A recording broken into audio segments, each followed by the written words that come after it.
સંકલ્પો હંમેશા સિદ્ધ થાય છે. કર્માશા તો બહુ નાનકડા હતા, પણ ગુરુ મહારાજે કહ્યું હતું કે તોલાશા, તે જે તારા મનમાં ધાર્યું છે તારાથી નહીં થાય પણ તારા દીકરાથી થશે.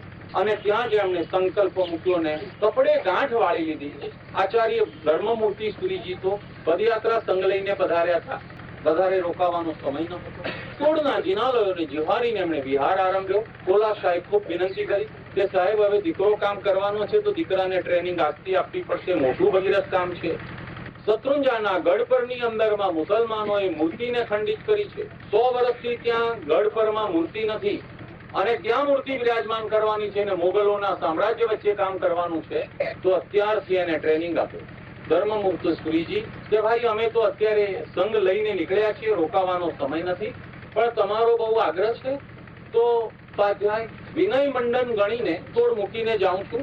એ કર્માશાને ટ્રેનિંગ આપશે.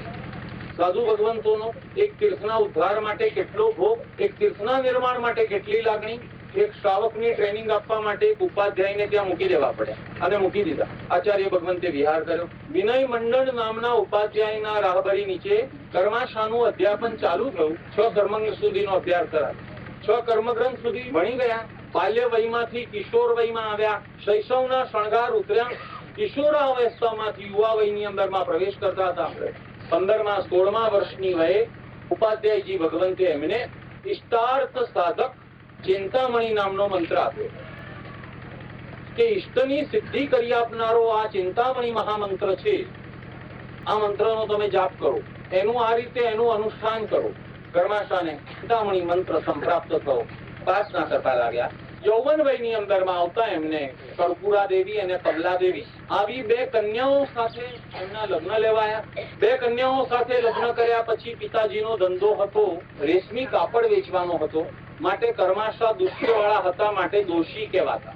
દોષી કર્માશા. અને આ શબ્દ દાદાની પલાઠીમાં પ્રતિષ્ઠા વખતનો અખંડ શિલાલેખ અક્ષરશઃ આજે પણ વંચાય છે, મેં વાંચ્યો છે. એમાં પણ દોષી શબ્દ લખવામાં આવ્યો છે. તોલાશાના 6 દીકરાના નામ લખવામાં આવ્યા છે. 6 પુત્રવધુઓના પણ નામ લખવામાં આવેલા છે. અને કઈ રીતે આ પ્રતિષ્ઠા મહોત્સવ કરવામાં આવ્યો એની વિગત પણ આ શિલાલેખની અંદરમાં મૂકી. વિક્રમ સંવત 1587 વૈશાખ વદી છઠ શ્રવણ નક્ષત્ર અને ધૌન 9માં છે સર્વસુરીભિઃ પ્રતિષ્ઠિતા. કોઈ એક આચાર્યએ આની પ્રતિષ્ઠા કરી છે એવું નહીં. ઉપસ્થિત તમામ આચાર્યોએ ભેગા મળી અને આ પરમાત્માની પ્રતિષ્ઠા કરી છે. કારણ કે શત્રુંજય તીર્થ અને ગઢ પર બેઠેલા દાદા અને મંદિર કોઈ પણ એક ગચ્છનું કે એક પક્ષનું નથી, તમામે તમામ જૈનોનું છે. માટે સર્વસુરીભિઃ પ્રતિષ્ઠિતા.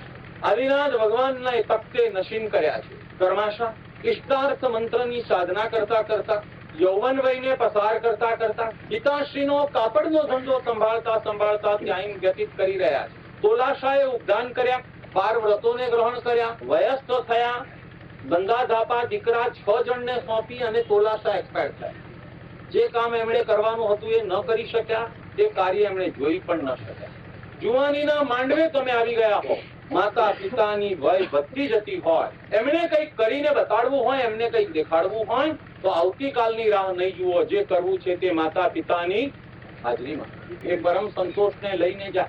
પછી તમને ઘણો અફસોસ થશે, મનની અંદરમાં ઘણું દુઃખ થશે કે સારું આપણે આટલું બધું કામ કર્યું પણ બાની હાજરીમાં કરાયું હોત તો